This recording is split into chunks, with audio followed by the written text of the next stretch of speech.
You have discussed the embarrassing environment of taxation. I do agree with. I will take all of these issues in my regular talk. I have just noted down these things. I'm just mentioning in a way that I absolutely agree whatever you have suggested and whatever this House thinks. We feel that this is the only path of stability and path of being a blessed nation and nothing else. And it is also undisputed that the whole consideration should be given to a common man relief. You are talking of the freezing of foreign currency accounts. I agree, that was a time when we were in a position to build up our nationhood. This was the great historic unprecedented time for building the nationhood.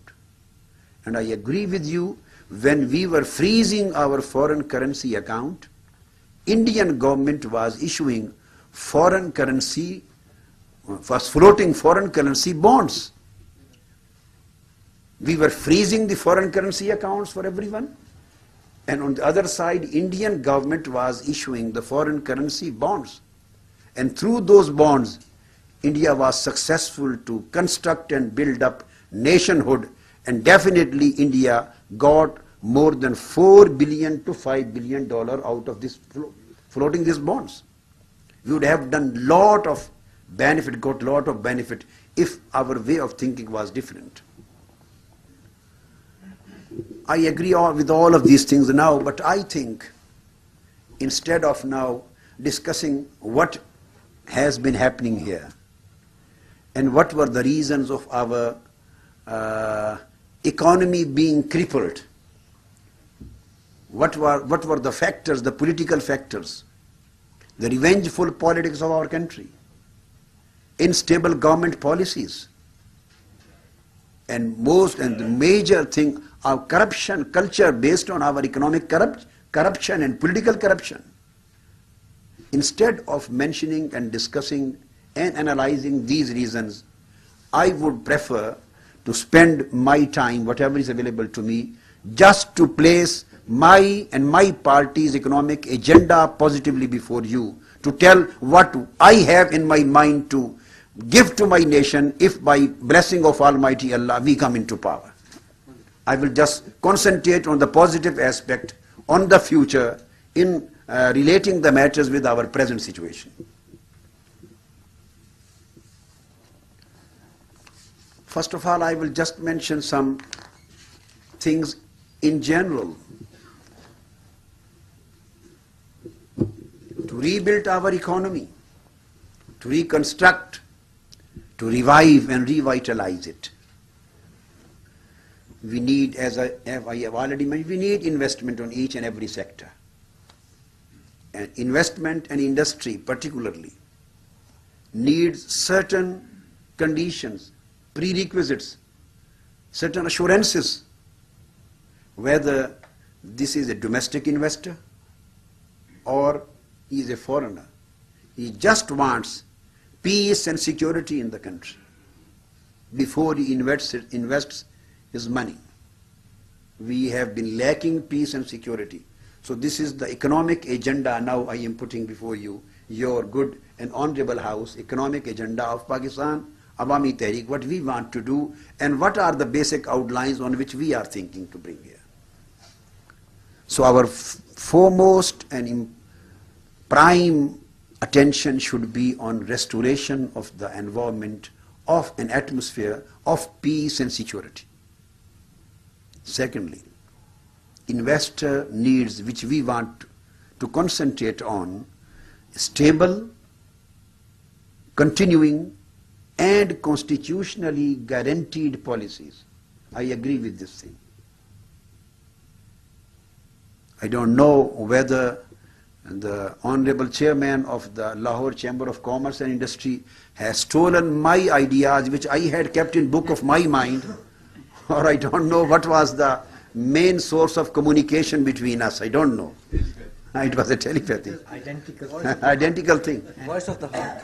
This is voice of the heart. Whoever thinks for the betterment of the country and his thinking is beyond all kind of vested interest, I think there can be no two different way of thinking in the country. So stable, and I feel, and this is what we lack in our constitutional setup, our major economic policies should be constitutionally guaranteed. Politicians always talk of political guarantees in constitution. They never talk of economic guarantees in constitution. Major economic policies should be constitutionally guaranteed. This is how we think. Number 3, investor, a businessman, and those who are at stake, they need corruption-free system and a corruption-free machinery. No need of going into details. This is well-known thing. Once when I was president of Pakistan Awami Ittihad, which was formed in 1998. So in one of our original basic meetings, when we were trying to formulate our basic national agenda, and we were trying to write down a manifesto for Pakistan Awami Ittihad, so I wanted to put quite reasonable emphasis on elimination of corruption. So one of our respectable members and head of one of the largest political party of the country and one of the head of a ruling party of the country, and I won't say he or she, as member of that Awami Ittihad, so that political leader contradicted me, saying, Qadri Sahab, what kind of corruption you want to eradicate from the country? Corruption is our culture. We can't eliminate it. It is our culture. So we have to go along with the culture. I just quote it. So we need corruption-free system and corruption-free machinery and process. And for that, number 4, we need neat, clean, and transparent processes. I believe that this is need of the time, and that is the public and private partnership. South Korea has developed itself quite largely on these lines, from top to bottom.